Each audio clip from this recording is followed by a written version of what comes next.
Hello everyone, let us talk about regenerative interventions, regenerative medicines in orthopedics. You must be hearing a lot about PRP for orthopedic conditions in knee, shoulder, spine, etc. Regenerative medicine या interventions क्या है? वो आप ही के blood and blood products से बनाई जाती है, जो same day किया जाता है with minimum manipulation, same day aspiration and product को सेम जॉइंट या जो भी टेंडन है उसमें डाला जाता है। पीआरपी एक प्रोडक्ट है उसका, पर PRP is not one shot for everything. Different stages grading में जो इंजरी होती है उस हिसाब से डिफरेंट प्रोडक्ट्स यूज किए जाते हैं, कभी ब्लड से, कभी बोन मैरो से, कभी माइक्रोफैट से, और ये एक लेवल तक हेल्प करते हैं उन चीजों को हील करने के, ना कि ग्रो करने के लिए। सबसे बड़ा मिसकंसेप्शन है लोगों का, इससे कार्टिलेज ग्रो हो जाएगा।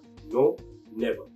ये क्या करता है, का जहाँ भी इन्फ्लेमेशन चल रहा है, जहाँ भी डैमेजेस चल रहे हैं, उसमें एंटी इन्फ्लेमेटरी इफेक्ट करता है, सूजन को थोड़ा कम करेगा, जॉइंट स्पेस या टेंडन्स को थोड़ा हीलिंग में काम करेगा, फाइबर्स को स्ट्रेंथन करेगा, और फिर फिजिकल थेरेपी एक्सरसाइजेस से उधर मजबूती आएगी और पेन कम होगा एंड एक्टिविटीज बढ़े। ज्यादातर लिगामेंट इंजरीज में, अर्ली आर्थराइटिस में, शोल्डर रोटेटर कफ टेयर्स में या कई कई नर्व कंप्रेशंस में इसका अच्छा रोल आ रहा है। Lot of evidences are coming up, lot of RCTs are coming up. Always ask your provider the certificate of analysis, and if they are doing a good job, वो हमेशा provide करेंगे cell count, live cell count, product का क्या formulation था, and you will get a fair bit of it. Now, always plan the regenerative interventions with your doctor. काफी cases में they give you good results, पर certain cases में जैसे कोई भी surgical intervention होती है, they might not be so effective. So you might have to go for TKR, you might have to go for arthroscopic repair,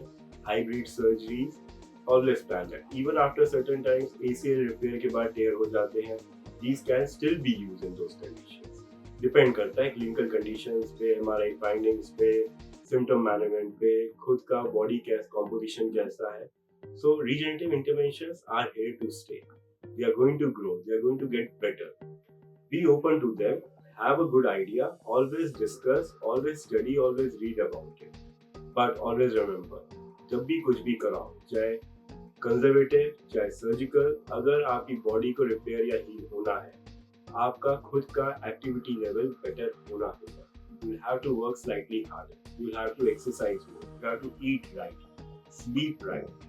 So the focus should be 30 to 40% आपका काम है, बाकी जो भी interventions हो रही है उसका रोल आता है, and when it combined together you will get far better results. और एक बात हमेशा याद रखिए, कोई भी ऑर्थोपेडिक प्रोसीजर 100% रिजल्ट नहीं देता, बिकॉज मस्कुलोस्केलेटल इंजरीज में एक बार इंजरी हो जाती है, कभी ना कभी ठंड में रिमाइंड कराएंगे आपको कि ये इंजरी थी, पेन था।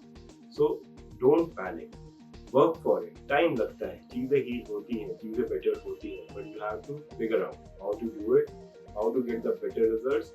और हमेशा हमेशा कोई भी इंजरी हो, don't panic, go slow, try to heal it with your own natural processes. Physical therapy, conditioning जब नहीं होता, then go for plan B like regenerative interventions or other shots या gels. तब भी नहीं होता, then plan C. Surgeries are always there. And also always remember, be smart, move smart, exercise and eat well. And सबसे important, sleep and sleep well too.